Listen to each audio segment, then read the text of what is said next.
Bonsoir. C'est un privilège d'être ici ce soir et de me tenir à cet endroit. Ce matin, en venant sur la route, j'étais allé prier, m'attendre au Seigneur. Et en venant sur la route, j'ai mis la radio pour écouter un prédicateur radiophonique, Frère Smith, le frère de couleur. L'avez-vous écouté ce matin? Quelqu'un d'entre vous? De l'Ohio, je crois. Quelqu'un m'avait parlé de ses prédications et m'avait dit « Vous devriez mettre la radio pour l'écouter, comme ça. » Je suis justement tombé sur lui ce matin et il disait clairement que le péché abonde dans le monde aujourd'hui. Et j'ai pris une autre station de radio un peu plus loin. Et là, j'en ai entendu un autre. Quand je suis arrivé ici, j'étais presque sur le point de... Je me suis demandé s'il ne serait pas trop tard pour venir à l'église ce matin, quand je suis arrivé. Donc, c'est vraiment un grand privilège pour nous d'être ici ce soir et de servir au service du Seigneur. Et je parlais de Frère Neville et du message l'autre jour à cette petite dame, notre sœur qui vient de nous quitter. Nous savons tous qui c'était, c'est sœur Weaver. Et je pensais à un homme ici qui va se faire baptiser ce soir. Elle, je l'ai baptisée dans ce baptistère quand il a fallu l'amener jusqu'ici en fauteuil roulant. Elle se mourait du cancer et il ne lui restait que cette nuit-là à vivre. Les médecins l'avaient condamnée. Elle allait mourir le lendemain matin.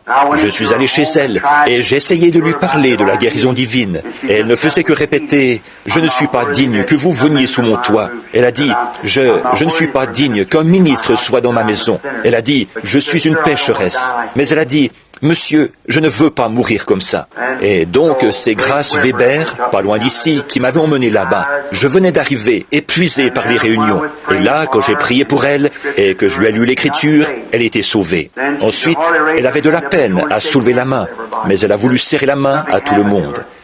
Quelque chose lui était arrivé. Et pendant qu'il se serrait la main, j'ai eu une vision où je l'ai vue se diriger vers un poulailler et en revenir. J'ai dit, bien, maintenant tout ira bien. C'est arrivé il y a 18 ans. Et depuis, elle a toujours eu une longueur d'avance sur ce cancer. Si elle est morte, elle n'est pas du tout morte du cancer. Elle a eu une crise cardiaque. C'est ce qui l'a emportée. On l'a mise sous oxygène. Elle est morte d'une crise cardiaque. Et alors, je réfléchissais à la toute fin, pendant que les gens sortaient et qu'ils chantaient « Alors Jésus vint ». C'est exactement ce qui est arrivé. Il est venu et lui a prêté vie pendant ses 18 ans. Et je me suis dit, comme c'est approprié, cette femme n'était probablement pas consciente de ce qu'elle faisait là. Mais bon, peut-être que si. Cependant, comme c'était approprié d'avoir cette partie-là, alors Jésus vint. Maintenant, c'est juste avant de commencer, j'espère ma grande série de réunions. Je deviens très nerveux. Ce matin, j'étais super tendu. Alors je suis allé prier. Je suis ici à la maison. La famille, je les ai conduits en Arizona pour que les enfants puissent reprendre l'école. Et je suis ici juste pour me détendre un peu. Aller à la chasse avec Frère Wood et un groupe de frères d'ici. Aller à la chasse cette semaine. Nous allons dans le Kentucky. Et je suis arrivé précisément le jour où Madame Weaver est décédée. Et ça tombait bien que je sois ici pour pouvoir assister Frère Neville lors de ses funérailles. Et j'essaye de ne pas trop en parler. Vous savez, en présence de gens qui se plaignent. Parce que je pense que l'une des choses les plus horribles, c'est de voir un homme ou une femme qui se plaint constamment. J'ai toujours pensé, oh Dieu, garde-moi d'être comme ça. Voyez, cela affaiblit continuellement la foi. Vous savez, c'est si vous, je sais qu'en vieillissant, chacun d'entre nous, des choses et encore des choses vont nous arriver. Et je sais que ces petites choses vont continuer à s'accumuler. En vieillissant, c'est inévitable. Mais je pense que l'une des choses les plus horribles, c'est que Satan couronne la vie de quelqu'un, un vieux grincheux ou une vieille grincheuse. Vous voyez, j'espère ne pas en arriver là. J'espère pouvoir supporter ces choses, mes fardeaux, et arriver à ce que je veux que ma vie soit couronnée de la gloire de Dieu, sa patience, sa bonté, sa paix, sa douceur, et qu'elle soit remplie du Saint-Esprit. Et l'une des principales choses dont j'ai toujours souffert au cours de ma vie, c'est la nervosité. C'est que quand je suis très épuisé, je deviens vraiment abattu. On a l'impression que personne ne se soucie de nous, vous savez, et on est complètement, ça vous arrive aussi. Il se trouve que j'en ai vraiment une surdose, vous savez, et parfois, ça devient vraiment grave. Et j'ai du mal C'est la tension, c'est elle qui produit ça. Et alors j'en arrive au point où, bien des fois, spécialement avec toutes ces visions, vous voyez, ça m'affecte. Je regarde une personne, je me dis, c'est une vision. Non, non, non, pas du tout. Oui, n'est-ce pas ça? Vous voyez. Et vous ne vous rendez pas compte du prix à payer pour ça. Et donc on se pose des questions. Ensuite, on se met à réfléchir. Eh bien, Ensuite, on se retire dans un coin et on se dit, eh bien, maintenant, qu'est-ce que j'ai accompli? Me voici, j'ai 50 ans et je n'ai encore rien fait pour le Seigneur. Et je vieillis. Et oh là là. Alors, on attrape ce qu'on avait l'habitude d'appeler le cafard. Certains d'entre vous, les frères d'à peu près mon âge, vous vous souvenez de ce qu'on avait l'habitude d'appeler avoir le cafard. Papa parlait de ça et je me demandais ce qu'il voulait dire. Mais maintenant, je le sais vraiment, ce qu'il voulait dire.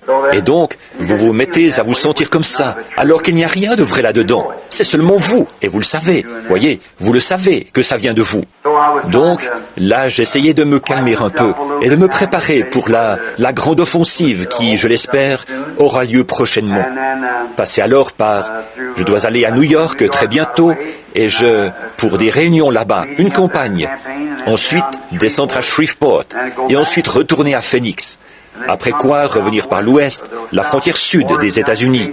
Et puis, on est maintenant en train de faire les préparatifs pour notre déplacement outre-mer, pour commencer là-bas dès que nous le pourrons, après le 1er de l'an, peut-être en mars ou en avril, quelque chose comme ça. À partir de Stockholm ou d'Oslo, faire le tour du monde si nous y arrivons lors de cette prochaine tournée.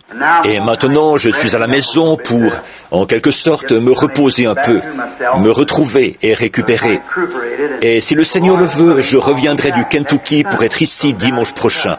Et si ça va, que c'est agréable au Seigneur, et que Fresneville n'y voit pas d'inconvénient, eh bien, j'essaierai de prendre le service dimanche prochain, si le Seigneur le veut. Et s'il est aussi bien disposé que Fresneville, je serai ici. Oui, monsieur.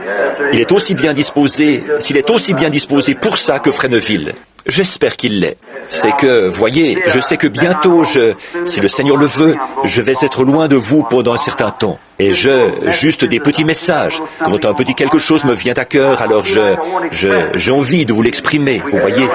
Et nous pouvons fraterniser autour de ça. Maintenant, j'en ai un assez grand nombre, 5 ou 6 qui me sont venus ces quelques derniers jours. Je suis allé chasser l'écureuil ici, dans les environs, pendant 2 ou 3 jours.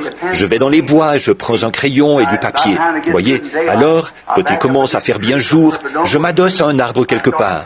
Si je ne m'endors pas, je me mets à prier. Et là, le Seigneur me donne quelque chose. Je commence à prendre des petites notes là-dessus. Vous voyez, vous savez ce que je veux dire. Quand on se recueille, alors puis je rentre, je recopie tout ça sur un calepin.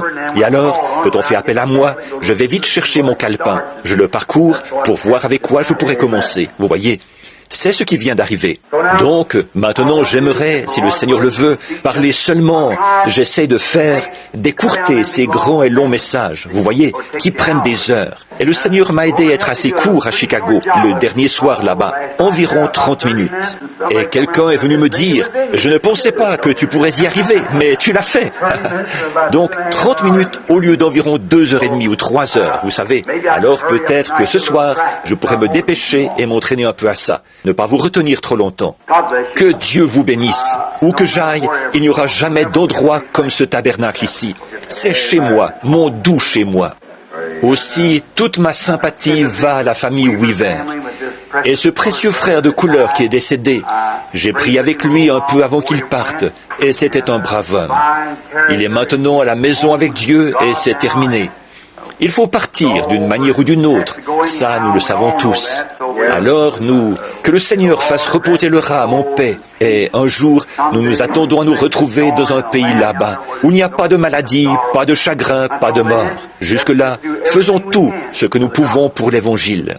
À propos de tension, je priais à ce sujet ce matin. Que feriez-vous si vous n'aviez pas de tension ? Réfléchissez-y. La tension fait partie de la vie. Ça m'a un peu encouragé quand j'ai eu cette pensée. Si vous n'aviez pas de tension, vous seriez comme une poupée de chiffon. Vous n'auriez pas de sentiments. rien ne pourrait vous faire réagir. C'est comme un mari et sa femme. Peut-être, si elle veut faire quelque chose et qu'ils essayent de travailler ensemble, spécialement des chrétiens, et que l'autre veut. Et alors, quand vous vous réunissez vous découvrez ce qu'elle a fait. Elle découvre, voyez, en fait, la tension vous rapproche l'un de l'autre. Quelqu'un vous dit que, eh bien, il dit, pense un peu à ta petite femme qui a supporté beaucoup de tension quand tu n'étais pas très gentil, ou à ton mari qui a supporté de la tension quand tu n'étais pas très gentil. Après, quand tout est pardonné, regarde quel sentiment tu éprouves pour lui. Oh, là, vraiment, voyez, il faut que vous ayez des tensions, c'est tout. Réfléchissez un peu à propos de sentiments. Et si vous ne ressentiez rien, pas de douleur, rien, et s'il n'y avait pas de douleur du tout, vous n'auriez absolument aucun sentiment, voyez. Et si vous ne ressentiez rien, alors il vous manquerait un de vos sens, voyez. Alors, voyez, tout est pour le mieux, finalement. Donc, ô Dieu, donne-nous simplement la grâce de tenir debout face à cela. C'est ça qu'il faut. Si nous nous tenons simplement debout, soutenus par cette grâce, que nous nous tenons là et disons, nous savons que quand cette vie-ci sera terminée, celle qui est magnifique est de l'autre côté, là où nous comptons aller. Et alors, nous nous rappelons que toutes ces choses, ce sont des tensions. Or, certaines personnes essaient de présenter le christianisme en disant que vous êtes libérés des soucis, vous êtes... Non, pas du tout. Vous êtes libérés de la tension. Oh non, vous ajoutez de la tension en devenant chrétien. Parce qu'avant, vous étiez un peu je m'en foutiste, insouciant, n'importe comment. Là-bas, ce que vous faisiez vous était égal. Mais quand vous devenez un vrai chrétien, à tout instant, vous vous demandez, suis-je agréable à mon Seigneur ? Si seulement je pouvais l'entendre me parler. Cela vous met sous tension, vous met sur vos gardes. C'est ce qui fait de vous ce que vous êtes. Alors, après tout, la tension est une bénédiction. Ça dépend juste de la manière dont vous la regardez. Ça dépend juste de la manière dont vous la regardez. Voyez, si vous regardez simplement l'autre côté, il y a, aussi fine qu'elle soit, une tranche aura quand même toujours deux côtés. Vous voyez? Alors, il faut voir les deux côtés. Donc, la tension, je me dis, oh là là, qu'est-ce que c'est que cette tension? Si seulement j'avais pu naître sans cette tension, eh bien, si je n'avais pas eu cette tension, je n'aurais pas été ce que je suis. Je n'aurais pas été un chrétien peut-être. C'est cette tension qui m'a poussé vers Jésus-Christ. Voyez? Alors, elle a été une source de bénédiction pour moi. Et donc, comme Paul l'a dit, quand il avait eu une tension ou quelque chose d'autre, bien qu'il ait consulté le Seigneur 3 fois pour qu'il lui enlève ça, et le Seigneur a dit, Paul, ma grâce te suffit. Il a dit, alors je me glorifierai de mes infirmités. Quand je suis faible, c'est là que je suis fort. Voyez, tant que c'est selon la volonté de Dieu, c'est bien. Or, je l'ai consulté une fois, quand ça me dérangeait tellement que ça me faisait peur. Et il m'a dit, il y a environ 8 ou 10 ans, il a dit, ça ne te fera plus jamais peur. Et ça ne m'a plus jamais fait peur. Non, monsieur. Je ne me fais pas de soucis pour ça. Je la ressens, mais je sais qu'elle est là, mais je continue simplement à avancer, parce que ça ne me fait plus peur. Je suis très reconnaissant pour ça. Bon, il aurait pu dire, ça n'existera plus. Tout aussi bien que tu n'auras plus peur. Donc, c'est sa volonté que cela arrive. Alors, je l'accepte de bon gré et je dis, merci Seigneur, je vais marcher comme ça. Maintenant, inclinons la tête un instant pour prier. Y a-t-il une requête spéciale de prière? Je vois qu'il y a des mouchoirs posés ici. Levez la main. Seigneur, bénis chacun de tes enfants.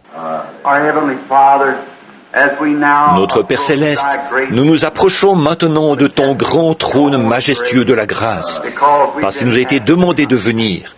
Nous venons sur l'invitation de Jésus-Christ. Nous venons avec tous nos soucis et nous les déchargeons sur lui, parce qu'il prend soin de nous. Quel grand réconfort de savoir qu'il prend soin de nous. Le grand Dieu du ciel, le Créateur, prend soin de nous, sa création. Cela nous réjouit tellement, Seigneur. Quel réconfort en ces temps où nous vivons, alors que rien ne semble pouvoir nous réconforter si ce n'est ta parole. C'est ça notre consolation, ta promesse. Et dans ta promesse, tu nous as dit de faire connaître nos requêtes. Et si vous demandez quelque chose en mon nom, je le ferai. Et toutes ces grandes promesses, demandez et vous recevrez. Dites à cette montagne, ôte-toi de là. Ne doutez pas et elle sera ôtée. Toutes ces promesses, et nous pouvons puiser en elles ce que nous demandons. Des mains se sont levées. Ces gens ont besoin de quelque chose, Seigneur. Tu connais leurs besoins. Pourvois-y, Père. Je dépose ma prière devant toi avec les leurs, ma main levée avec les leurs. Il y a ici, sur cette chair, des mouchoirs qui ont été posés ici. Oh, ces gens, comme ils ont la foi, une foi vaillante, Seigneur. On dirait que c'est quelque chose en quoi tu m'as béni, de pouvoir prier pour les malades. Où que ce soit, n'importe où que j'aille, il y a quelque chose en rapport avec la prière pour les malades. Oh Dieu, accorde ton secours maintenant. Je te prie avec sincérité d'exaucer les requêtes représentées par les mouchoirs qui ont été placés ici, ces gens qui ont demandé ces choses. Que ta miséricorde soit sur eux. Seigneur, nous avons appris que Sir Hicks a là une femme qui est venue de quelque part, qui a fait tout le trajet jusqu'ici en avion, afin de recevoir de la prière. Elle est atteinte de cancer. Elle demande si elle pourrait l'amener ici. Je te prie, ô Dieu, d'épargner la vie de cette personne. Accorde-le. Mon jeune neveu, Mickey, étendu là-bas, malade, qui vomissait avec une forte fièvre. J'arrive de là-bas. Seigneur, je crois que nous avons eu là la prière de la foi, que tu as stoppé cette fièvre, et je t'en suis reconnaissant. J'ai senti la fièvre quitter ce garçon avant que je sorte de la chambre. Maintenant, Seigneur, et merci pour toutes ces choses. Maintenant, c'est à moi qu'il incombe de parler de ta parole. Donne-nous ta parole, Seigneur. Ta parole est la vérité. Bénis nos âmes et donne-nous la grâce dont nous avons besoin. Fais que nous la puisions dans les promesses de Dieu ce soir, dans la parole, pour être soutenus pendant le reste de cette semaine. Accorde-le. Bénis notre pasteur, cette âme vaillante, sa femme, ses enfants, les diacres, les administrateurs et toutes les personnes qui entreront dans ce bâtiment ou en sortiront. Accorde-le, Père. C'est au nom de Jésus-Christ que nous demandons ces bénédictions. Amen. Maintenant, je veux lire à deux endroits dans les écrits du Seigneur. Je veux lire premièrement dans le livre des psaumes, le psaume 86. Et ensuite, je veux lire dans Matthieu, au chapitre 16, de 1 à 3. Je veux lire une partie de ce psaume, pas tout, mais jusqu'au verset 11 environ, ce qui fait un peu plus de la moitié. Et je veux annoncer ceci, si j'intitule mon sujet avant de prêcher dessus. Le temps de l'union est son signe. Le signe du temps de l'union. Ça semble un peu compliqué. L'union, voyez, le temps de l'union, on en est là maintenant, est le signe de ce temps de l'union. Dans le psaume, une prière de David, le psaume 86. Éternel, incline ton oreille, réponds-moi, car je suis affligé et pauvre. Garde mon âme, car je suis un de tes saints. Toi, mon Dieu, sauve ton serviteur qui se confie en toi. Use de grâce envers moi, Seigneur, car je crie à toi tout le jour. Réjouis l'âme de ton serviteur, car à toi, Seigneur, j'élève mon âme. Car toi, Seigneur, tu es bon, prompt à pardonner, et grand en bonté envers tous ceux qui crient vers toi. Éternel, prête l'oreille à ma prière. Sois attentif à la voix de mes supplications. Au jour de ma détresse, je crierai vers toi, car tu me répondras. Oh, c'est beau, n'est-ce pas? Tu me répondras.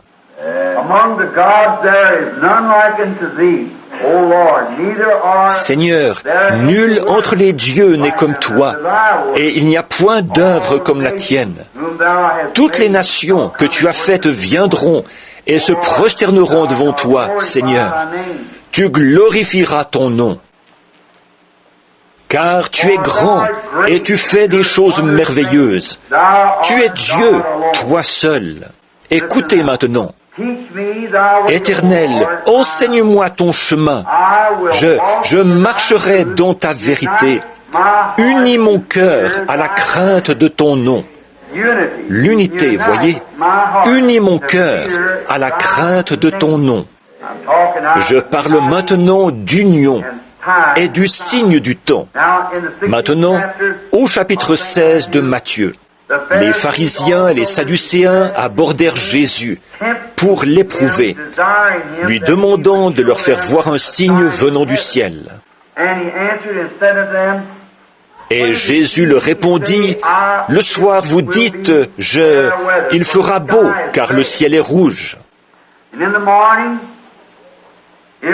Et le matin, il fera sombre, de l'orage aujourd'hui, car le ciel est d'un rouge sombre. Hypocrite, vous savez discerner l'aspect du ciel, et vous ne pouvez discerner les signes du temps. » Que le Seigneur ajoute ses bienveillantes bénédictions à la lecture de cette parole.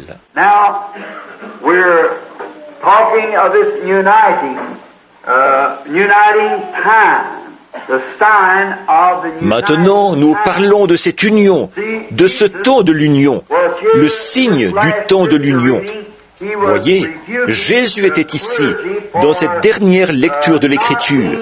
Il reprochait au clergé de n'avoir pas su discerner le temps, ou le signe du temps.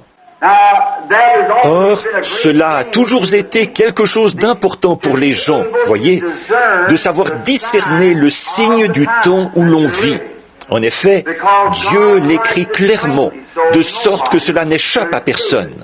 Bon, habituellement, je retourne en arrière, relever des exemples d'autres ministres, d'autres serviteurs du Seigneur du temps de la Bible. Par exemple, le signe au temps de Noé, le signe du temps de Daniel, et ainsi de suite, les différents signes.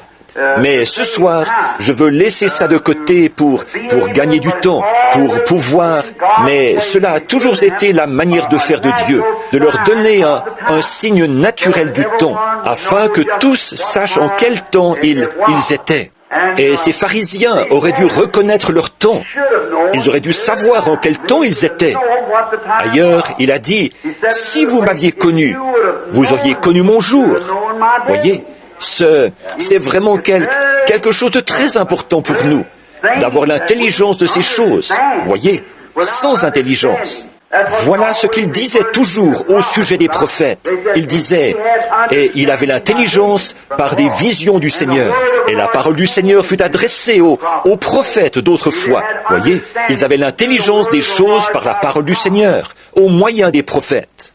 Et alors les prophètes donnaient un signe. Par exemple, un homme est resté couché un certain temps sur le côté. Ensuite, il s'est retourné et est resté couché sur l'autre côté.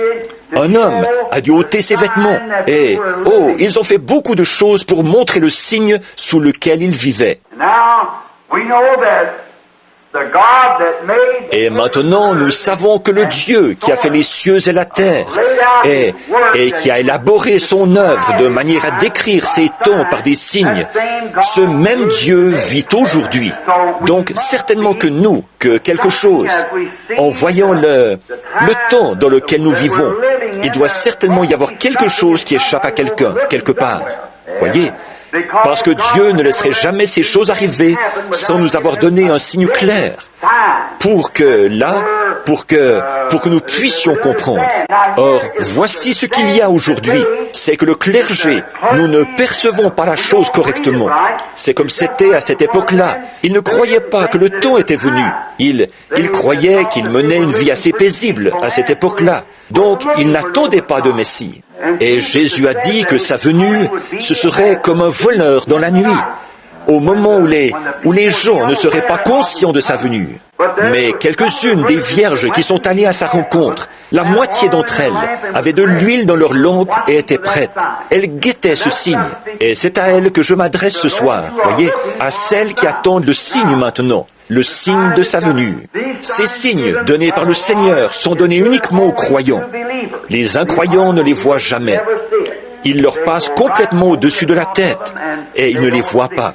Et maintenant, aussi sûrement qu'un ange de Dieu pourrait se tenir sur cette estrade ce soir, tout aussi réellement que je vous regarde, et je pourrais le regarder, ou vous pourriez le regarder, et moi je ne le verrais pas, ou encore je pourrais le regarder, et vous ne le verriez pas. Ça, vous savez que c'est conforme à l'Écriture. C'est l'exacte vérité. Ils ont vu, vous savez que Paul est tombé par terre, mais aucun d'eux n'a vu cette lumière.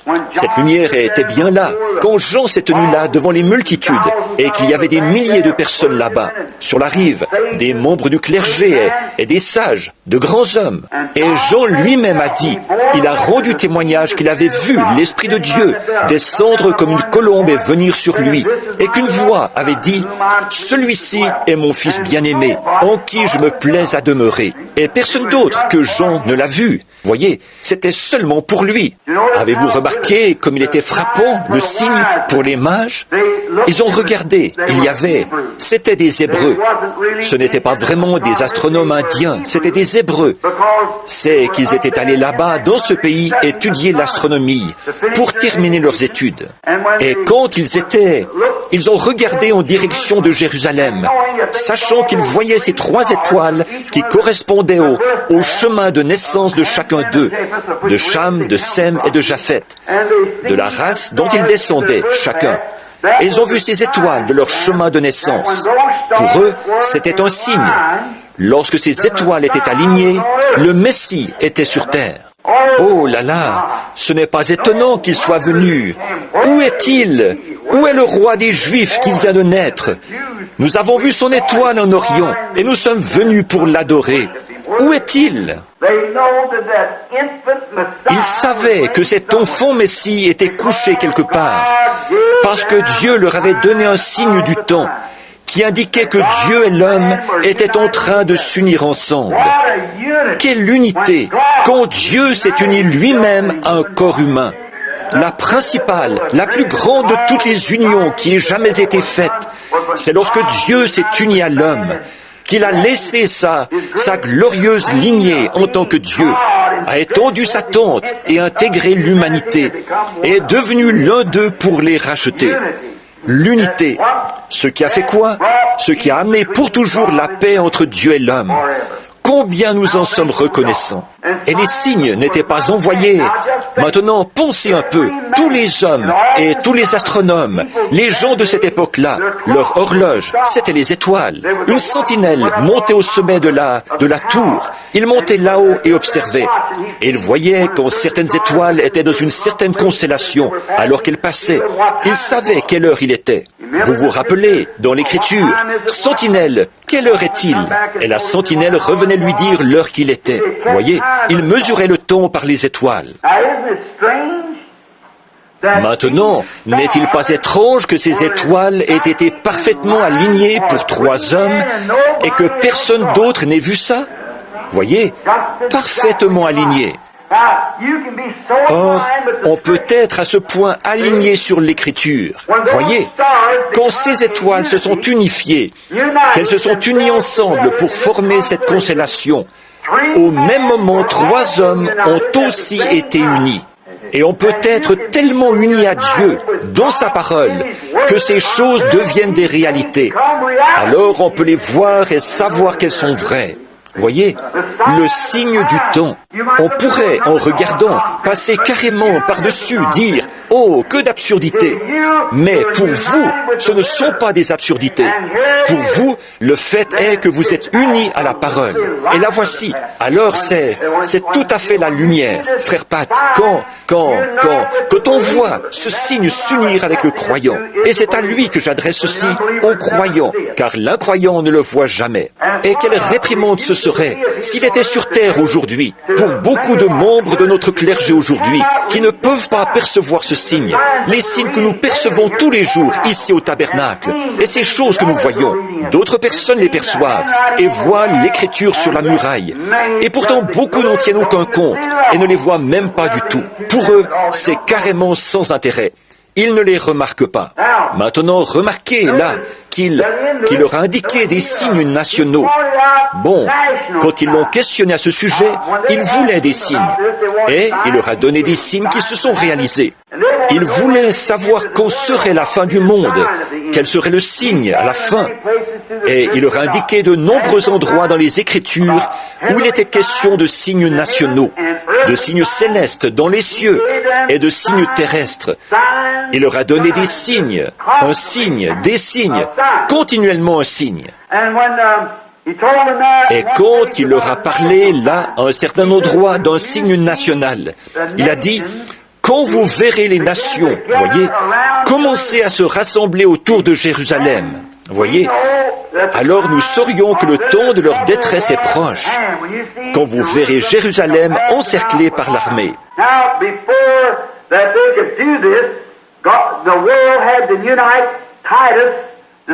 Maintenant, avant qu'ils puissent faire ça, Dieu, le monde devait s'unir. Titus, ce grand général romain, devait réunir ses armées et arriver là, après que les Juifs avaient rejeté le signe du temps que Dieu leur avait donné. C'est à ce moment-là que Titus a réuni ses armées et est venu prendre la ville. Il fallait d'abord qu'il y ait une union du soi-disant peuple de Dieu contre la parole de Dieu, avant que la nation puisse s'unir contre le peuple de Dieu. Voyez, l'unité, l'union, s'unir ensemble. Je crois que nous vivons dans un grand temps d'union. Je note ces feux rouges, ces signaux clignotants et tout. Les femmes, comment elles agissent, et les hommes, comment ils agissent, et les églises, comment elles agissent. Je montre à ce petit groupe, de tout mon cœur, que je crois que nous sommes en train de nous aligner en conformité avec la parole de Dieu, en cette grandeur prophétique, juste avant la venue du Seigneur Jésus. Nous nous unissons ensemble et nous nous préparons. Or, vous voyez, avant que Titus unisse les nations réunisse ses armées, Israël, eux, ils se sont unis ensemble, ils se sont ralliés, ils ont refusé de croire que Jésus était le Messie. Ils l'ont rejeté, et l'ont chassé, et l'ont crucifié.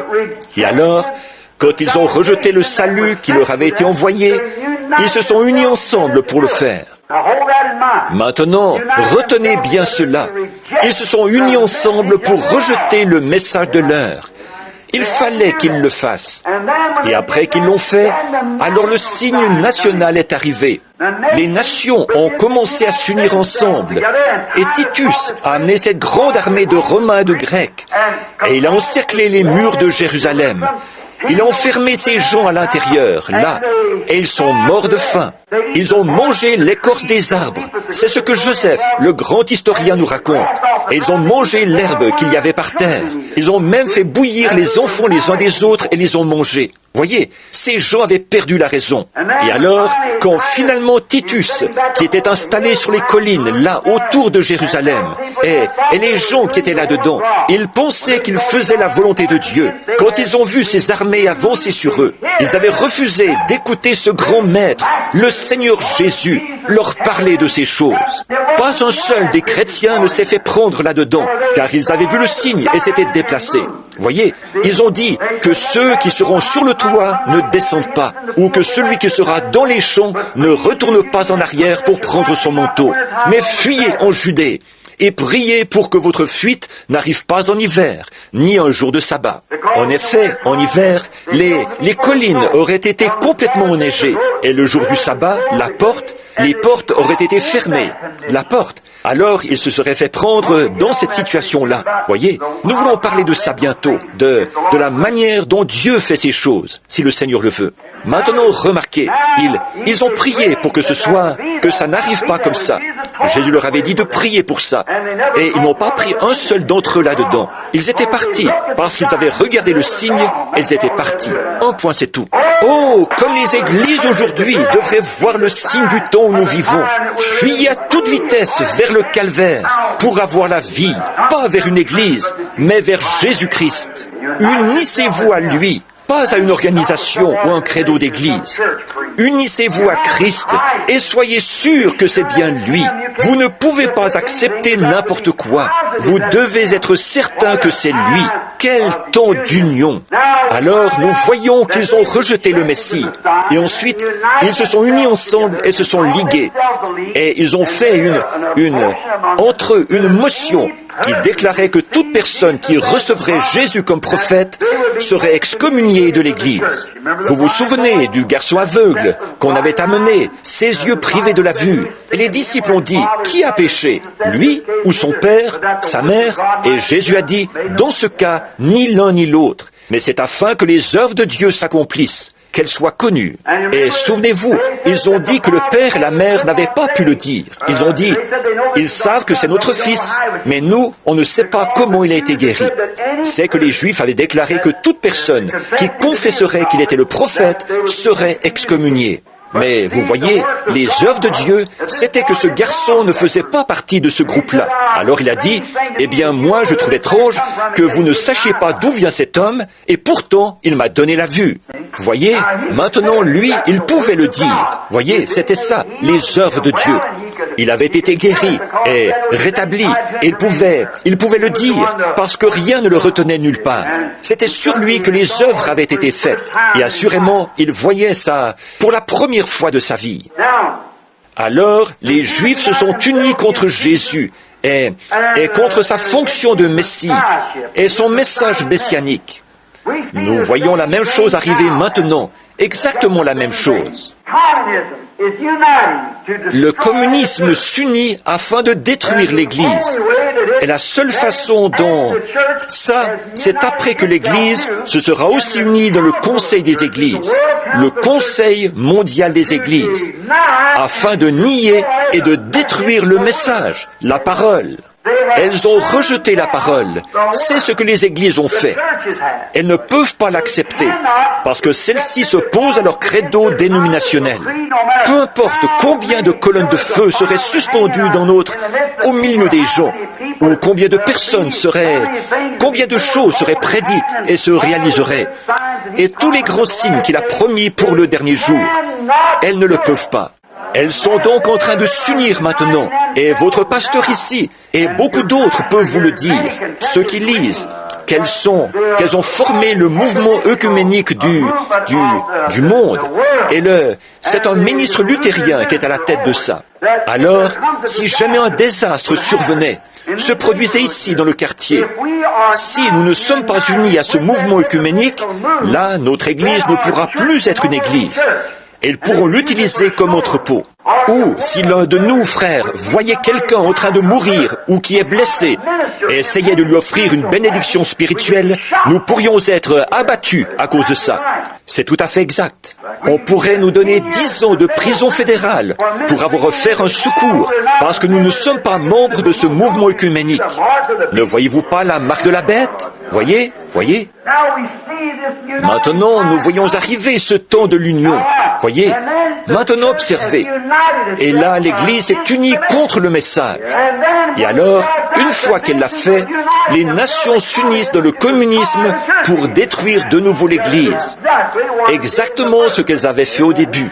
Voyez, cela se répète de nouveau. Il fallait d'abord qu'Israël rejette le message. Et quand ils ont rejeté le message, alors les forces armées, la vie nationale, se sont unies ensemble avec d'autres nations et sont venues détruire l'Église. Et aujourd'hui, ils ont rejeté le message du Seigneur Jésus. Ils ont rejeté le message. Et maintenant, l'heure est venue où le communisme est en train d'unir le monde entier contre l'Église. Voyez, il faut qu'il en soit ainsi. Or, c'est dur de dire ça. C'était dur pour ces Juifs de croire. Ils ont dit, maintenant venez, frères, nous voyons que notre Dieu est avec nous. Donc nous allons entrer dans le temple. Et maintenant, nous allons prier et laisser le Saint-Père un tel et le Saint-Père un tel conduire la prière. Fermez la porte. Et Titus est resté sur ses positions. Il n'a pas bougé de là pendant environ 1 an ou plus. Voyez, il a monté la garde et les a laissés complètement mourir de faim. Pas un seul n'a pu sortir de la ville. Et ils sont morts de faim. Et quand il est entré là et a démoli les murs, le sang a jailli et coulé comme des rivières là-bas, quand il a massacré tout ce qui s'y trouvait. Or, l'ange du Seigneur avait prophétisé cela dans l'Ancien Testament et avait dit que cela allait arriver. Et ces ministres, qui faisaient partie du clergé, qui étaient censés être au courant et informer les gens à ce sujet, bien au contraire, quand Jésus s'est tenu au milieu d'eux, ils ne l'ont même pas reconnu. Et ils ont essayé d'en faire une sorte de patte de lapin. Fais-nous un tour.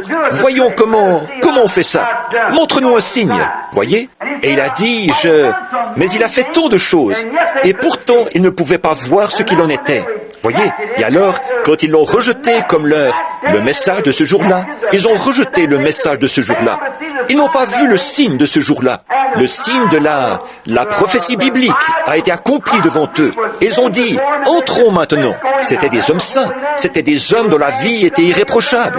Ils n'auraient pas pu être comme ça et ensuite être un sacrificateur. Un sacrificateur aurait été tué, on l'aurait lapidé à mort pour la moindre petite chose. Alors il devait mener une vie pure, sainte. Il n'aurait pas pu faire ça, parce qu'on l'aurait lapidé pour à peu près n'importe quoi. Donc, c'était de grands hommes et des hommes saints aux yeux des gens. Et pourtant, ils sont entrés en disant, maintenant nous avons Dieu, le Dieu qui a été avec nous tout au long des âges. Nous allons entrer dans son saint temple. Ça l'était, le saint temple de Dieu. Mais vous voyez, il avait été rejeté dans son saint temple. Voyez, nous allons entrer dans la maison du Seigneur. Maintenant, vous, les Hébreux, vous savez tous que nous sommes la race élue. Nous, ici, c'est ce que nous sommes. Et Dieu est notre Dieu, le Dieu d'Abraham, d'Isaac et de Jacob. Il est avec nous. Il va nous délivrer de ces Philistins incirconcis là-bas, comme on pourrait les appeler, ces Romains et ces Grecs. Il va nous en délivrer. Entrons dans la maison du Seigneur. Ça avait l'air d'être une bonne idée. Mais qu'est-ce qu'ils avaient fait? Le bâtisseur de la maison s'y était trouvé, sous la forme d'un noble charpentier galiléen. Et il l'avait rejeté. Alors que Dieu avait confirmé qu'il était son messager de l'heure, le germe. Et il l'avait rejeté. Alors toutes les prières, toute la sincérité, tout leur sacrifice ne voulaient rien dire pour Dieu. Ils avaient fait ça. Et Dieu a laissé ses grandes armées s'unir pour la détruire. Et nous voyons aujourd'hui que les églises, de par les dénominations et tout ça, rejettent la parole de Dieu. Elles ne veulent pas qu'on leur parle de ces choses, que la science peut pourtant prouver par des photos et tout. Mais quand même, elle ne veut rien avoir à faire avec cela. Donc le communisme est en train de se mettre en place pour les détruire. Exactement comme Titus l'avait fait. Et la Bible a dit qu'il le ferait. Exactement. Maintenant, vous voyez où nous vivons? Au temps de l'union. Quand nous voyons ces choses qui s'unissent. Oh, comment se fait-il que nous ne voyons pas ces choses? Vous pouvez regarder ici dans l'Écriture et voir où il l'a promis, que c'est ce qu'il ferait. Maintenant, nous le voyons s'accomplir. Nous voyons dans l'Église ce qu'il a promis de faire. Nous le voyons s'accomplir. Nous voyons les nations s'unir ensemble. Nous voyons les isthmes s'unir ensemble. Nous voyons les églises s'unir ensemble. C'est le temps de l'union. C'est l'heure de l'union. C'est ça, l'esprit de l'âge. Il faut que nous nous unissions. Tout ce qu'on discute doit être organisé. Sinon, même le gouvernement ne l'accepterait pas. Vous savez, en tant que citoyen, je ne peux pas, en tant que citoyen des États-Unis, pourtant si vous me donniez un chèque de $5, je n'oserais pas y apposer mon nom. Voyez, je ne le pourrais pas. Voyez, c'est un temps d'union. Tout doit passer par une sorte d'union. Et c'est précisément cette union qui amène la marque de la bête. Voyez, c'est un temps d'union.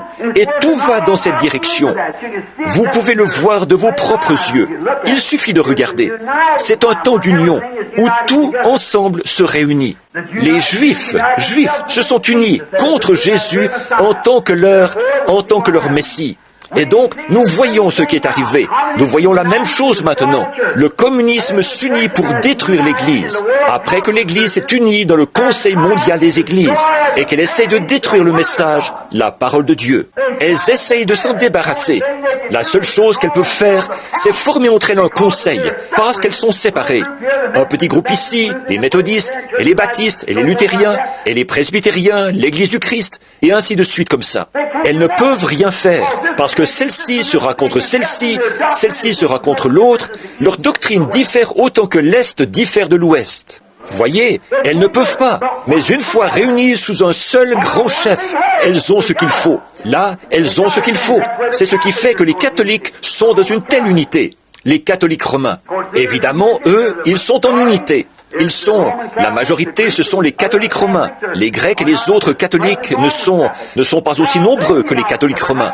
Alors, ils s'unissent ensemble et c'est ce qui les rend solidaires. Peu importe ce qui arrive, c'est le pape qui est le chef de tout, voyez. Et peu importe ce que dit n'importe qui d'autre, Il est infaillible. Il est vicaire de Dieu, c'est tout. Il est l'adjoint de Dieu. Il a la juridiction de l'enfer, du ciel et du purgatoire. Voyez? Alors, dans ce cas-là, on ne peut rien faire du tout. Tout ce qu'il dit fait loi. Maintenant, les protestants sont en train de se donner un chef. Exactement comme ça. Même chose. Et la Bible ne dit-elle pas qu'une image a été faite à la bête? Qu'est-ce qu'une image? C'est quelque chose qui est semblable, qui a été fait semblable. Voilà, c'est ça, la même chose. Qu'est-ce que c'est? Du fait qu'ils s'unissent ensemble, et c'est ça l'esprit de l'âge, c'est de s'unir. S'unir ensemble donc pour essayer de détruire le message. Comment le détruisent-ils? Comment pourraient-ils détruire la parole de Dieu? Ils peuvent la rendre inopérante, inefficace, en adoptant des traditions, comme ils l'avaient fait là-bas, au commencement, annulant ainsi l'effet de la parole de Dieu. Voyez, ils disent, « Oh, ça, c'est... » En fait, au fond, on voit cette femme incrédule, là, qui cherche à... Elle... Son nom m'échappe en ce moment. Si je pouvais citer son nom, je cherche à en retenir tellement. Je pensais à cette Miss Nation l'autre jour. Je souhaiterais qu'on ait une autre femme comme celle-là, qui prenne position. C'est elle qui est allée dans les bars et a jeté dehors le whisky et a arraché les affiches et tout ça. Pourquoi est-ce qu'une femme ne prend pas position comme ça aujourd'hui, ne va pas arracher quelques-unes de ces photos de femmes nues de sa propre race et ce genre de choses? De celle-là, on n'en a plus. Bon, mais cette femme, une incrédule, qui dit que la Bible, il est anticonstitutionnel de la lire dans les écoles publiques et ce genre de choses. Maintenant, ce qu'ils font aussi, l'avez-vous remarqué? Ils essayent de dire maintenant, et des gens qui étudient beaucoup l'Écriture l'ont dit, qu'une grande partie de la prophétie, de ce qui a été prophétisé dans la Bible, était absolument faux et ne s'est jamais accompli. Vous en avez entendu parler et vous l'avez lu, et ils essaient de dire toutes sortes de choses. Vous voyez, ils essaient de détruire l'effet de cette parole. S'ils peuvent seulement la détruire et y substituer un credo ou quelque chose qui est de l'homme, qui semble à leurs yeux meilleur que la parole, alors ils la détruisent par leur tradition. Et c'est par ce moyen qu'ils essaient de détruire la parole de Dieu, par une politique dénominationnelle.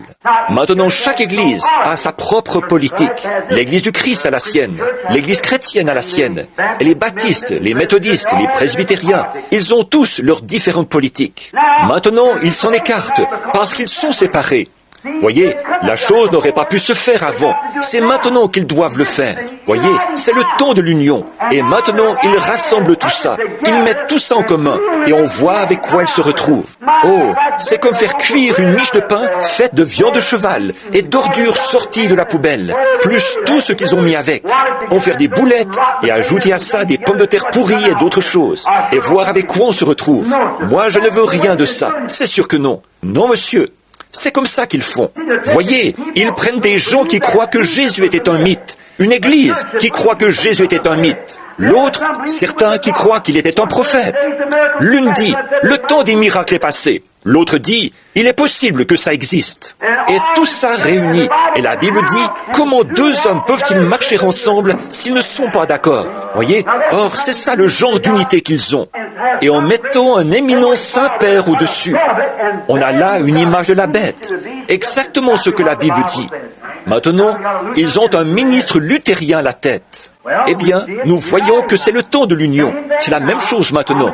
Ils s'unissent ensemble. Le communisme et tout le reste. Dans le monde et dans l'Église et tout, ils s'unissent ensemble. Observez la nature. Oh là là, la nature, si vous observez la nature, elle fait la même chose. La nature est le calendrier de Dieu des signes. Le saviez-vous? Jésus leur a dit d'observer la nature. La mer qui mugirait, voyez, et il y aurait différentes choses, et des tremblements de terre en divers lieux, des conflits nationaux, des signes dans le ciel, des signes sur la terre. Partout, il y aurait des signes de ce temps qui arrive. Observez les nuages. Avant que les nuages puissent produire une pluie torrentielle, savez-vous comment ça se passe? Plusieurs petits nuages se regroupent pour former un gros nuage. Eh bien, celui-ci est poussé par un peu de vent, celui-là est poussé par un peu de vent, et ils sont poussés tous ensemble. Et là, on a un ouragan. Voyez, ils s'unissent avant de pouvoir produire un orage. Il le faut. Observez les canards et les oies qui s'unissent ensemble avant de quitter leur pays. Voyez, ils s'unissent ensemble. On les voit voler d'un étang à l'autre, d'un endroit à l'autre. Ils se rassemblent tous. Ils s'unissent, se préparent pour leur départ. Voyez, c'est la nature. Et Dieu a créé la nature. Et la nature agit d'après le plan de Dieu. C'est une loi de Dieu non écrite. La nature agit en conformité avec sa loi.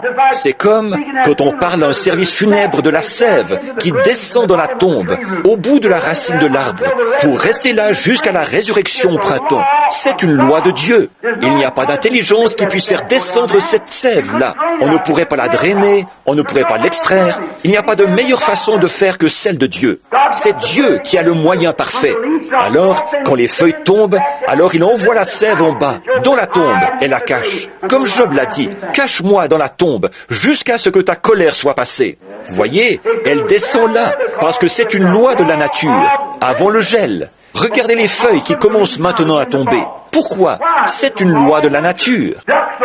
Les canards vont se rassembler, tous, et ils vont se regrouper autour d'un chef. Là, d'une manière ou d'une autre, ils savent, je ne sais pas comment, mais ils le savent, que ce certain petit canard mâle est un chef. Et ce petit, tous, ils se rassemblent et se regroupent directement autour de lui, puis il s'élève dans les airs. Et pourtant, il n'a jamais quitté cet étang, mais tout droit vers la Louisiane ou le Texas il ira, vers les champs de riz. Voyez, avant de s'envoler, de quitter le lieu où ils sont nés cette année-là, ils s'unissent ensemble. Amen, c'est ça. Ils se regroupent autour de leur chef. Le problème chez l'homme, c'est qu'il ne reconnaît pas son chef. Oui, monsieur, ils vont se regrouper autour d'une dénomination, ils vont se regrouper autour d'un évêque ou d'un homme, mais ils ne veulent pas se regrouper autour du chef, le Saint-Esprit dans la parole. Voyez, ils disent, « Oh, eh bien, j'ai peur de devenir un peu fanatique, j'ai peur de partir du mauvais pied. » Oh, c'est ça. Qu'arriverait-il si le petit canard disait, « Je n'aime vraiment pas sa manière de soigner son plumage. Je ne crois pas que je vais le suivre. » Vous mourrez de froid. Vous serez coincé là-bas si vous ne partez pas avec le vol au moment du départ. Ils s'unissent ensemble. Et c'est ce que fait la nature. Les oies s'unissent ensemble, se regroupent autour de leur chef. Elles font la même chose. Avez-vous déjà remarqué les abeilles quand elles essaiment? Les abeilles s'unissent ensemble avant d'essaimer, se rassemblent autour de leur reine. C'est vrai. Et là où elle va, elles y vont aussi. Voilà, oui. Que font-elles? Elles s'unissent avant l'essaimage. C'est exact, toute la nature. Les poissons s'unissent ensemble avant la migration du printemps. Là-bas, dans l'océan, on peut les trouver. Ces gros, ce qu'on appelle des bossus, les saumons. Quand ils viennent là, avant cette migration, on les voit par dizaines de milliers, là-bas dans la mer, qui s'amènent tout autour, dans l'eau salée, alors qu'en fait ce sont des poissons d'eau douce.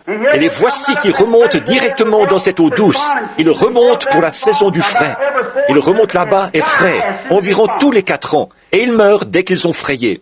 Ils savent qu'ils vont là-bas pour mourir. Et il n'y a aucun moyen de les arrêter. Ils sautent les échelles à poissons et tout le reste, pendant leur remontée là-bas, sachant qu'ils vont à leur mort. Mais c'est la loi de la nature qui les pousse. Ils savent qu'ils remontent là-bas pour frayer dans la fosse, et ils meurent. Et les petits arrivent, et là quelque chose les unit ensemble. Les voilà qui partent vers l'océan. C'est une union, c'est une loi. On ne peut pas faire mieux que la loi de Dieu. Les nations se disloquent, car nous voyons que c'est le temps maintenant où elles sont censées le faire. Nous sommes dans un processus de troubles nationaux. Nous voyons que les nations rompent leurs relations. Année après année, nous voyons telle nation s'enfoncer dans le communisme, telle autre s'enfoncer dans le communisme. Et ici même, dans notre propre nation, c'est ravagé par le communisme et il va prendre le contrôle. Voyez, il le fera. Il n'y a pas moyen de l'arrêter. Pourquoi? Pour la même raison qu'on n'aurait pas pu arrêter Titus. Les gens rejetaient Dieu et sa parole. Oui, monsieur. Alors ils vont le faire. Et nous voyons que le processus est enclenché. D'habitude, j'en ai pour 2 ou 3 heures. Jusqu'ici, j'ai déjà mis environ 30 minutes. Voyez? Mais pour arriver à donner tout ça, je me dépêche vraiment. Étudiez ces choses quand vous serez rentrés. Remarquez, ils sont en train de s'unir maintenant même. Vous dites, frère Branham, est-ce bien vrai? Ils s'avancent vers le combat d'Armageddon. C'est exactement ce qu'ils vont faire. Voyez? Et c'est dans ce but-là qu'ils s'unissent en ce moment. C'est pour ça que nous avons l'ONU et toutes ces choses que nous avons. Le monde occidental s'unit contre le monde oriental, le communisme et tout le reste. Tous, ils s'unissent ensemble. Les églises s'unissent ensemble. Tous semblent s'unir. Ils s'unissent ensemble. C'est ce que nous voyons. De plus, pendant qu'il y a toute cette union de la nation, ces signes nationaux, là nous voyons dans le monde des tremblements de terre en divers lieux, différentes choses qui s'unissent. On rassemble le monde, on rassemble les gens, on rassemble toutes les églises, toutes ces choses. Et pendant qu'il y a toutes ces unions, il y a une autre union qui est en train de se faire. Amen. C'est là-dessus que je veux maintenant attirer votre attention. Dieu est en train d'unir son épouse. Elle s'assemble de l'Est et de l'Ouest, du Nord et du Sud. Il y a un temps d'union et c'est en train de se produire maintenant même. Elle s'unit pourquoi?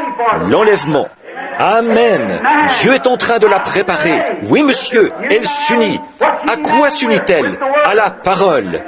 Car tous les cieux et la terre passeront, mais ma parole ne passera jamais. Elle s'unit à l'ainsi dit le Seigneur. Malgré ce qu'en disent les dénominations ou qui que ce soit d'autre, elle s'unit. Elle se prépare. Pourquoi? Elle est l'épouse, c'est vrai. Elle s'unit à son époux, voyez, et l'époux est la parole. Au commencement était la parole, et la parole était avec Dieu, et la parole était Dieu. Et la parole a été faite chair, et elle a habité parmi nous. Et l'Église et l'épouse et la parole deviennent tellement un que la parole elle-même accomplit les œuvres de l'époux. Amen. Le voyez-vous? Une union. Ce n'est plus adhérer à l'Église, ce n'est plus telle chose, mais fuyez tout et attachez-vous à Jésus-Christ. Voyez, c'est le temps de l'union. Dieu réunit son épouse, il restaure cela parfaitement. Il unit les paroles de sa promesse. 2 Thessaloniciens chapitre 2, il y est dit au chapitre 5, il est dit « Les saints qui dorment dans la poussière de la terre se réveilleront, et alors nous nous unirons avec eux, les vivants avec ceux qui sont morts. Nous nous unirons avant même d'arriver là-haut, parce que l'épouse sera au complet quand elle arrivera là-bas. » Ceux qui sont vivants, ils sont en train de s'unir à la parole. Et ceux qui sont partis l'ont déjà fait. Et tout cela s'assemble pour former une grande union. L'union qui se fait avant de monter là-haut. Amen. Le communisme doit gagner du terrain. Ces autres choses doivent gagner du terrain. Et l'Église doit s'unir là-bas, quand c'est et les nations là-bas pour former le Conseil mondial des Églises. Et l'épouse doit s'unir sous la parole de Dieu. Pour accomplir cela, Dieu a envoyé le signe céleste et ces choses qui sont des preuves pour l'Église comme il l'a fait pour la nation. Amen. Dieu, le temps de l'union. Oui, monsieur. Oh là là. Alors souvenez-vous maintenant, il y a une union de la parole qui s'unit de nouveau. Une restauration de la foi qui a été transmise aux saints une fois pour toutes. Une restauration. Ce qui ne pouvait se faire qu'en ce jour-ci. Le seul temps où cela pouvait se faire, c'est maintenant. On ne s'y était jamais attaqué, nulle part. Elle s'était lancée dans des folies dénominationnelles. Mais maintenant, pas question d'adhérer à une folie dénominationnelle, parce que c'est le temps de l'union d'hommes et de femmes, de toute race, toute couleur, tout credo. Tout est assujetti à Christ par le baptême du Saint-Esprit et le retour à la parole. Le temps de l'union pour l'Église. Oh là là, l'union de chaque parole qui a été dispersée partout par ces organisations. Depuis le moment où, à Nicée, Rome, elles ont organisé la première Église. De même, elles ont organisé Luther, elles ont organisé Wesley, elles ont organisé toutes les autres Églises. Et pour faire ça, il fallait qu'elles adoptent un credo. Alors, quand Dieu a envoyé autre chose, elles n'ont pas pu recevoir cela. C'est pourquoi ce n'était pas possible avant maintenant. Dieu a promis que, dans les derniers jours, la foi des pères serait rétablie et redonnée à l'épouse de nouveau, qu'il en serait ainsi. Et ça ne pouvait se faire en aucun autre temps qu'en ce temps-ci. regardez quel signe est venu du ciel. Une colonne de feu suspendue parmi nous. Et avec les signes, les prodiges du Seigneur Jésus-Christ. Quand il nous parle, ça ne manque jamais. Ça arrive de façon parfaite chaque fois. Amen. Alors nous voyons où nous en sommes. Au temps de l'union. Nous voyons les nations s'unir. Nous voyons le monde s'unir. Nous voyons le communisme s'unir. Nous voyons les églises s'unir. Et nous voyons Dieu s'unir lui-même à son épouse. Si bien que lui et l'église, c'est la même chose. Alléluia. Comme la pyramide, là, c'est vrai. Ils s'unissent ensemble. Dieu s'unit. Pourquoi? Jamais, depuis le premier âge de l'église, la colonne de feu n'avait été parmi les gens. Jamais, depuis le premier âge de l'église, ils n'avaient vu les choses que nous voyons aujourd'hui. Et ceci n'a été rendu possible que lorsque Dieu a envoyé les 7 sceaux et nous a donné un signe par cela.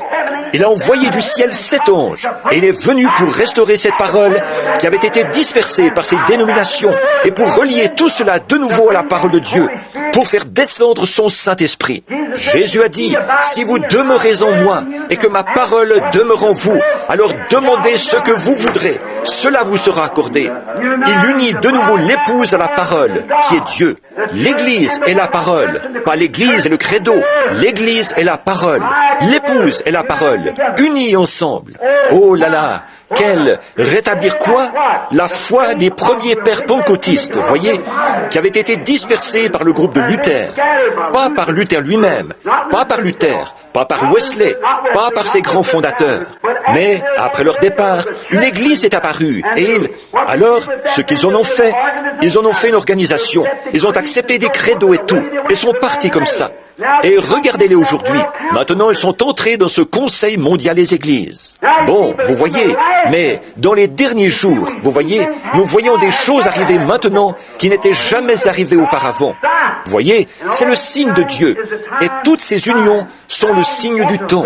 Maintenant, nous voulons regarder cela attentivement, être vraiment sûrs que nous le comprenons. Ils abandonnent la vraie parole pour adopter des dénominations, pour accepter des credos et les opinions de différents hommes, plutôt que d'accepter la parole.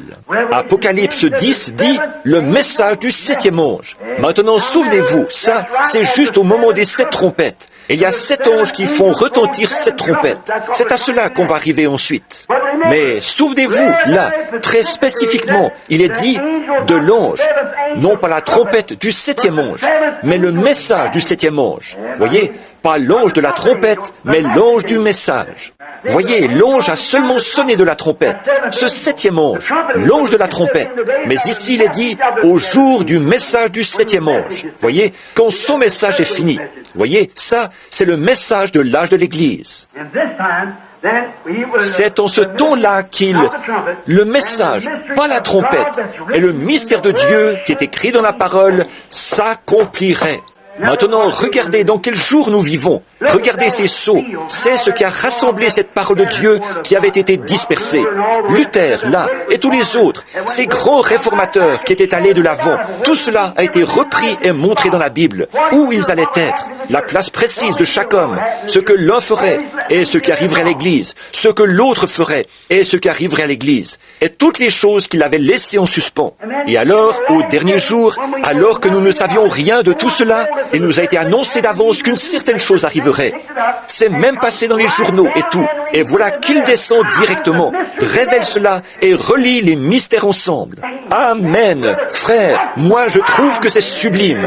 Moi je trouve que ça unit les éléments de la parole. Peu m'importe mais oui, ce que les gens disent, pensent, m'importe, c'est vrai. Mais ça, pour moi, c'est la vérité. C'est ce que je crois. Comme les mages qui venaient de Babylone, ils ont crié, où est le roi des Juifs qui vient de naître? Il est sur la terre en ce moment. Il faut que nous le trouvions. C'est vrai.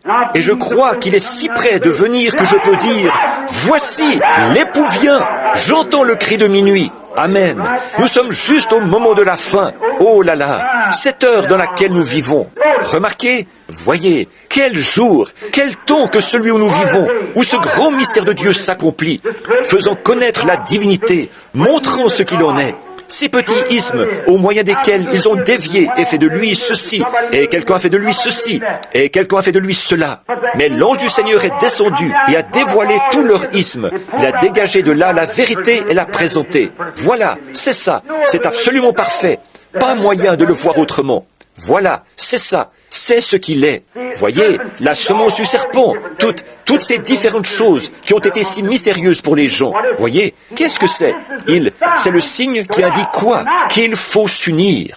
Qu'est-ce qu'il a dit dans Malachie 4?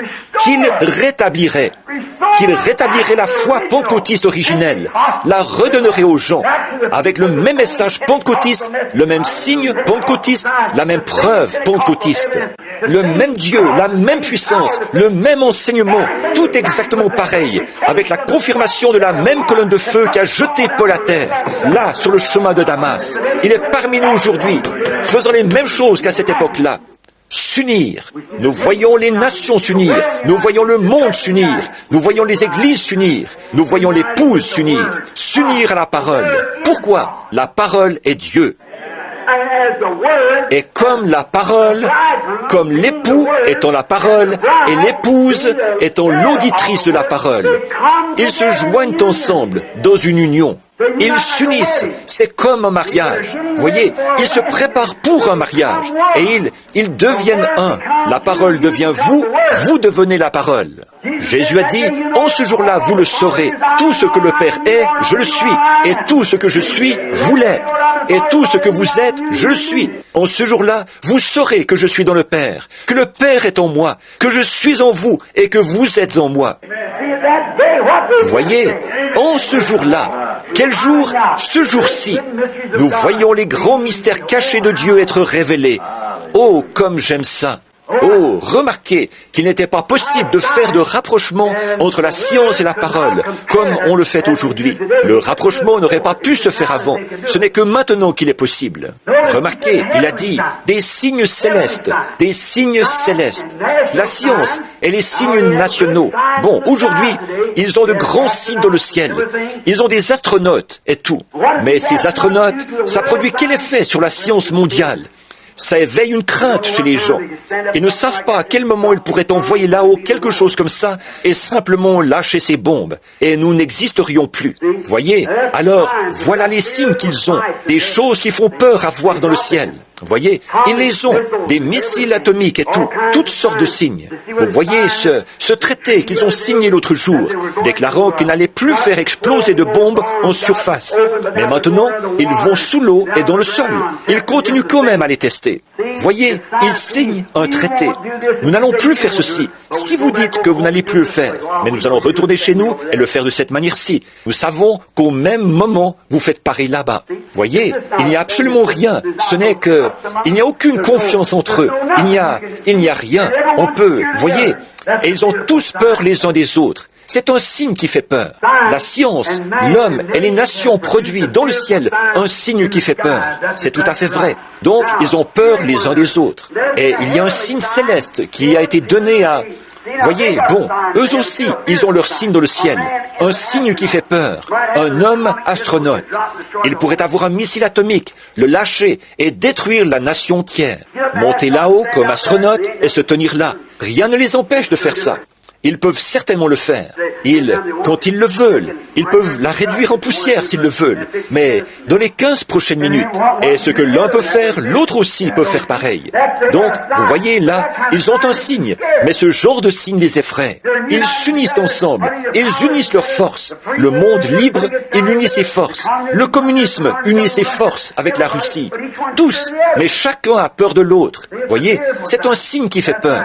C'est vrai, ça, ce sont des signes nationaux et tout. Mais l'Église a reçu un signe céleste, un astronaute. Amen. Jésus-Christ, sous la forme d'une colonne de feu, comme il était dans l'Ancien Testament, comme il était quand il a rencontré Saul, là-bas sur le chemin de Damas, le même Jésus ici aujourd'hui. Et qu'est-ce que cela produit? Est-ce que cela amène la peur? Cela amène un amour, une union les uns avec les autres. Amen. De la sympathie les uns pour les autres. Cela amène l'amour de Dieu. Oh, cela nous unit et nous amène le corps de Christ à l'unité en tant qu'épouse. C'est ce qu'il produit maintenant. Cette grande union que Dieu, eux, ils s'unissent. Un groupe ici pour combattre l'autre, un groupe par ici pour combattre l'autre. Et l'Église est là entre les deux. Regardez bien ce qui va arriver. Elle va s'unir avec eux. C'est tout à fait vrai. Mais bon, nous voyons que cela amène de la peur et de l'agitation.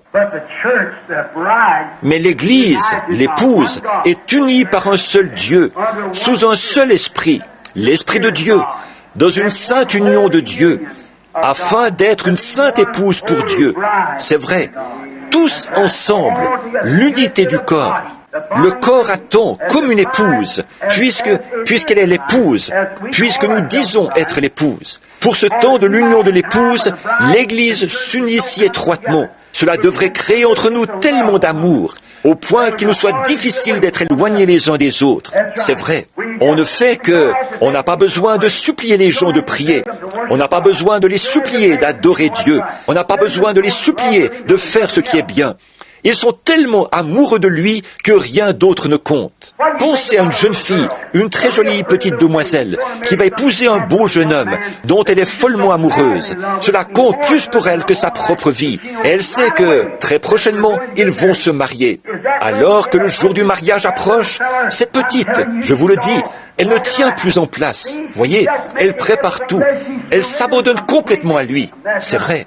Tout ce qui lui fait plaisir, c'est ça qu'elle veut faire. Eh bien, il devrait en être ainsi de l'Église aujourd'hui. Notre vie devrait être tellement cachée en Dieu par Christ, scellée à l'intérieur par le Saint-Esprit. Ce que je vous enseigne ici, je vous parle de ces signes et de ces différentes choses qui sont en train de se produire. Je n'ai pas le temps de le faire maintenant. Je le ferai dans un autre message si le Seigneur le veut. Mais il y a encore une petite chose qui manque dans l'Église. Ça, nous voulons y venir. Et je suis sur le point de le faire maintenant. Voyez, nous voulons y venir. Si vous devez le faire. Si vous ne le faites pas, vous devez le faire. Un point, c'est tout. En effet, regardez, le temps de l'union est proche, car Dieu est en train de rassembler l'Église pour produire un enlèvement, afin qu'elle aille au mariage pour la grande union, quand Dieu et l'homme s'uniront pour l'éternité, quand des créatures du temps s'uniront avec ce qui est éternel. Cela s'est fait une fois, sous la forme du Fils de l'homme sur la terre. Et lui, il lui a fallu donner sa vie, afin d'amener une puissance, d'unir d'autres hommes par cette même puissance pour produire l'épouse de Jésus-Christ. Et maintenant, l'Église est en train de s'unir au corps de Christ. Elle s'est libérée, dégagée de chaque petite chaîne. Elle se prépare, elle se rassemble. Il y a une union entre eux. Oh, de l'amour et de la joie, et le Saint-Esprit agit parmi eux. Oh là là, quel temps! Comme nous voyons les canards se préparer, nous voyons les oies se préparer, nous voyons la bête, les abeilles se préparer, nous voyons les nuages se préparer pour la pluie, nous voyons tous s'unissent ensemble pour leur grande offensive. Nous voyons la Ligue des Nations, les nations réunies, qui s'unissent dans le communisme. Ici, dans le monde occidental, nous voyons qu'elles s'unissent. Nous voyons l'Église, elles s'unissent ensemble, toutes les autres. Alors, c'est absolument impossible. En aucun autre temps, il n'aurait pu en être ainsi. Il n'aurait pas pu en être ainsi il y a 20 ans. Il n'aurait pas pu en être ainsi. Il n'aurait pas pu en être ainsi il y a 10 ans. Il faut que ce soit maintenant même. Voyez, parce que ces ismes et tout n'en étaient pas encore venus là. Maintenant, réveillez-vous, secouez-vous au plus vite et regardez ici où nous en sommes. Où sommes-nous? Comme ces mages, nous sommes bien alignés sur la parole et la lumière du Seigneur brille sur notre sentier. Gloire à Dieu dans les lieux très hauts. Gloire à Dieu qui nous a donné Jésus-Christ, lui que nous aimons et qui nous a amenés à ce point. Et comme nous sommes son peuple, rachetés au prix de son sang. Oh là là! Quand arrive le temps de l'union, nous regardons comme nous nous unissons les uns avec les autres par les liens de son esprit. Est-ce possible que ce soit son esprit? Bien sûr que c'est son esprit. Pourquoi cela? C'est sa parole. Et c'est là l'esprit de la parole. Quand cet esprit de la promesse vient sur vous et qu'il confirme et démontre ce qu'il est, ici même, est-ce le même esprit? C'est celui qui était avec Moïse dans le désert. C'est celui qui était sur Jésus-Christ. C'est lui qui a rencontré Saul quand il était en route vers Damas. Il est le même hier, aujourd'hui et éternellement. Et il fait la même chose. Et nous voyons les nations réunies, nous voyons les chefs des églises réunis, nous voyons le communisme réuni, nous voyons les ismes s'unir, nous voyons toutes ces choses. Et maintenant nous voyons l'épouse s'unir à la parole. Oh là là, le moment est venu où les saints vont ressusciter pour s'unir avec ceux qui sont vivants, afin d'aller s'unir à Jésus-Christ pour l'éternité. Que Dieu nous aide, chacun de nous, à nous unir à Christ ce soir, que nous abandonnions tout ce que nous sommes, tout ce que nous avons, toute notre âme, tout notre corps et toute notre pensée à Jésus-Christ et que nous attendions le moment de cette union. Quand la trompette de Dieu retentira, qu'il n'y aura plus de temps et que poindra le matin éternel, resplendissant de beauté, quand les morts en Christ ressusciteront et se rassembleront là-bas, sur l'autre rive, avec l'épouse qui est vivante, pour être enlevés ensemble. Regardez l'union. Dieu qui unit l'Église avec sa parole et la parole avec l'Église, les deux devenant une seule et même chose. Dis ceci et cela arrivera. Fais ceci et cela arrivera. C'est ça. C'est moi devant toi. C'est moi qui le prouve. C'est moi avec toi.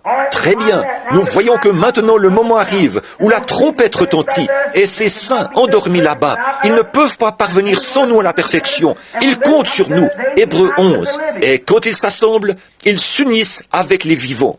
L'Église s'unit avec la parole. Alors l'Église et la parole qui s'unissent ensemble deviennent un. Les saints morts et les saints vivants s'unissent ensemble pour être un. Et tous ensemble, ils vont s'unir à Christ là-bas pour le souper des noces de l'agneau. C'est le temps de l'union et les signes fusent de toutes parts. Les signes sont présents dans les nations, les signes sont présents dans le communisme, les signes sont présents dans le monde occidental, les signes sont présents dans le conseil des églises. Et le signe est ici, ce soir, présent dans la fonction du Saint-Esprit, et la parole de Dieu le confirme, et on établit la vérité. Amen. Le temps de l'union, le signe du temps de l'union. Inclinons la tête. Seigneur Jésus, mon pauvre cœur bondit de joie en voyant la possibilité, pour moi, un homme d'âge mûr, mais pourtant la possibilité que je vois ta venue dans cette génération, que je sois vivant et que je me tienne ici, que je vois le moment où cette trompette retentira, que celui qui est souillé se souille encore, que le juste pratique encore la justice, que celui qui est saint se sanctifie encore. Ô Seigneur Dieu, et de penser que nous nous tiendrons là, en un instant, en un clin d'œil, quand le monde ne saura pas ce qui se passe. Mais tout à coup, vous verrez apparaître devant vous vos bien-aimés qui sont décédés et qui reviennent s'unir avec vous. Et nous serons changés en un instant, en un clin d'œil, et nous serons tous ensemble enlevés à la rencontre de notre Seigneur dans les airs. Alors, nous nous unirons à lui, et nous serons là pour toujours. Plus jamais nous n'aurons à être privés de sa présence. Comme c'est glorieux aujourd'hui, Seigneur, de savoir que nous sommes maintenant unis, en étant un seul esprit, le Saint-Esprit, qui a le contrôle absolu de la parole, vient en nous. Et comme c'est glorieux, quel privilège de pouvoir nous détacher de tout ce qui est du monde pour nous unir à Jésus-Christ. Et de penser qu'un jour, sous une forme physique, avec un corps semblable à son propre corps glorieux, nous nous assiérons à table, au souper des noces. Et là, nous serons unis et mariés à lui, pour vivre comme épouse et époux tout au long des temps à venir, tout au long d'une éternité sans fin. Seigneur Dieu, que ceci ne soit pas qu'une pensée mythique pour les gens, mais que cela devienne une réalité, au point qu'une faim et une soif intense s'installeront dans les gens, qu'ils, en lisant leurs journaux, en regardant, en écoutant la radio et les nouvelles, et en voyant que c'est le temps de l'union, les signes clignotent. Seigneur Dieu, nous avons parlé, entre autres, des femmes, de ce qu'elles feraient dans les derniers jours, de ce que l'Église ferait dans les derniers jours, de ce que les ânes de l'Église seraient, et de ce que les sots seraient, de toutes ces autres choses. Et nous voyons ce qui est arrivé du temps de Noé. Nous voyons ce qui est arrivé du temps de Sodome et de Lot, quand l'ange de Dieu s'est fait connaître dans une chair humaine, qui a mangé la chair d'une vache et bu le lait de la vache, et mangé du pain. Il s'est tenu là et a pu dire ce qui se passait derrière lui. Et Jésus a dit que la même chose se produirait à l'avènement du Fils de l'homme. Seigneur Dieu, nous avons vu la pyramide, la manière dont nous l'avons construite là, Nous avons vu comment nous y avons ajouté ces choses, et nous constatons que nous sommes au temps de la fin, attendant le chef, la pierre angulaire. Gloire à Dieu. Nous te prions, Père, de réveiller les gens rapidement maintenant et de nous rassembler dans l'amour divin et le respect envers Jésus-Christ et les uns envers les autres. Si certains d'entre vous ici ce soir n'ont pas cette espérance en eux, voulez-vous lever la main vers Dieu et dire « Seigneur Dieu, unis-moi à toi, unis-moi à toi ». Que Dieu vous bénisse, frère. Que Dieu vous bénisse. Et vous, oui, unis-moi à toi, Seigneur. Oui, oh là là. Les nations se disloquent, Israël se réveille. Regardez Israël là-bas, ils sont réunis. Israël, ils sont venus du monde entier pour s'unir, et maintenant ils sont une nation. Ils sont une nation unie, ils ont leur propre drapeau, leur propre monnaie, leur propre armée, tout. S'ils l'ont jamais été, c'est maintenant. Israël est uni, Rome est unie, l'Église est unie, et l'épouse est en train de s'unir. Amen. La venue de cette grande union. Qu'est-ce que c'est? Tout se dirige vers ce signe principal et capital. Jésus et son épouse qui s'unissent pour être un. Dieu notre Père, accorde ces bénédictions que je demande pour ces gens, et puissions-nous être unis à toi de cœur et d'esprit, car ils ont levé la main, montrant qu'ils désirent cela. Seigneur Dieu, purifie-nous et fais que nous soyons à toi. Accorde-le, Seigneur. Tout ce que nous savons faire et pouvons faire, c'est demander. Et alors, tu as dit que si nous le demandions et le croyions, nous le recevrions. Je l'attends, Seigneur. Je te remercie au nom de Jésus-Christ. Amen. Je l'aime. Je l'aime.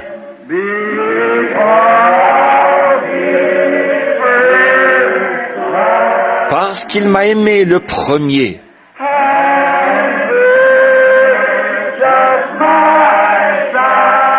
Et a acquis mon salut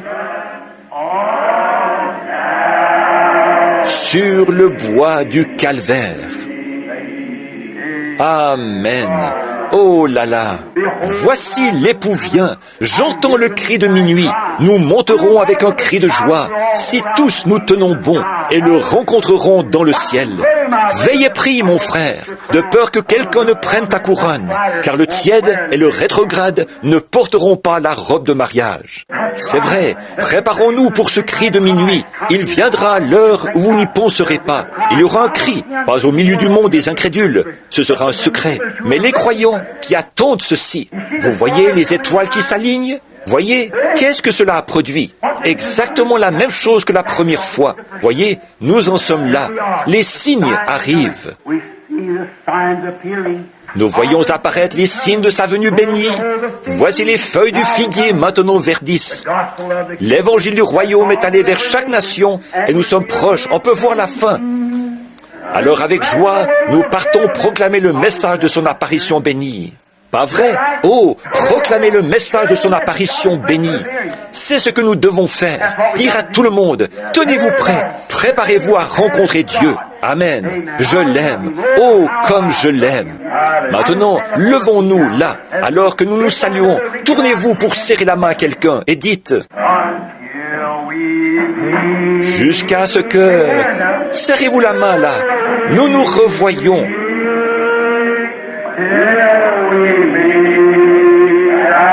Réunis aux pieds de Jésus. Jusqu'à ce que... Souvenez-vous, il se pourrait que vous soyez rappelés. Notre prochaine réunion pourrait avoir lieu à ses pieds. Oh, Dieu soit avec vous jusqu'à ce jour. Maintenant, pensez un peu, avant que nous nous revoyions dimanche matin ou mercredi soir, il se peut que, tout à coup, quelqu'un a disparu, un tel a disparu, ils sont partis. Oh, de penser que votre mari a disparu, ou que votre femme a disparu, et la femme de Jean a disparu, et par ici, les enfants ont disparu, tout est arrivé. Qu'est-ce qui s'est passé? Alors, vous êtes laissés derrière. Oh, que de pleurs et de gémissements lorsque les perdus ont reçu leur sentence. Ils ont crié aux rochers et aux montagnes, comme Israël, quand ils sont retournés dans la ville, au temple. Ils ont prié, mais leurs prières sont venues trop tard. Ils avaient rejeté le message. Oh, frères, ne faites jamais ça. Quoi que vous fassiez, restez fidèles à la cause. Oui, monsieur. Alors, jusqu'à ce que nous nous revoyions, voici ce que nous ferons. Revêt-toi du nom de Jésus comme d'un bouclier puissant. Quand les tentations surviennent, qu'est-ce que vous faites? Murmure son nom en priant. Précieux nom, nom si doux, espoir de la terre, joie du ciel. Précieux nom, nom si doux, espoir de la terre, joie du ciel. Inclinons maintenant la tête en fredonnant. Nous nous courberons devant lui. Nous prosternons à ses pieds pour le couronner roi des rois. Le voyage terminé. Il le sera un jour. Oh, précieux nom, nom si doux, jusqu'à ce que nous nous revoyions, que Dieu soit avec vous. Espoir de la terre, joie du ciel, précieux nom, nom si doux, espoir de la terre, joie du ciel.